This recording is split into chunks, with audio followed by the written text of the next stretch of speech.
Mateo Kapitulo 25. Niadtoon niyang adlaw, ang paghari sa Dios mahisama niini. Adunay napulo kadalaga nga nagdala sa ilang mga suga ug nanglakaw aron pagsugat sa pamanhunon. Danghag ang 5 kanila ug maalamon ang laing 5. Ang mga danghag nagdala sa ilang mga suga apan wala magtagana og lana nga igdudugang.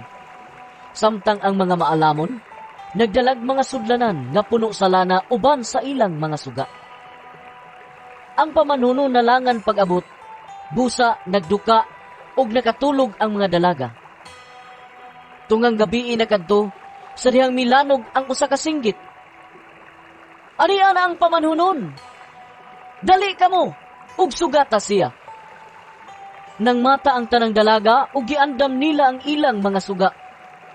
Unya ang mga danghag mingon sa mga maalamon, hatagi kamig jutay sa inyong lana, kay hapit na mga palong ang among mga suga. Apan ang mga maalamon mitubag, ayaw, dili na paigo ang lana kung manghatag pa kami kaninyo. Lakaw hinuon kamo sa tindahan ug pagpalit kamog inyo. Busa ang mga danghag nga dalaga, milakaw aron pagpalit og lana. Sa wala na sila didto, miabot ang pamanhunon. Ang 5 kadalaga nga nakapangandam, mikuyog kaniya pagsulod, ngadto sa kumbira sa kasal, o gisirhan ang puntahan. Unya miabot ang ubang mga dalaga, ug misangpit sila. Sir! Sir!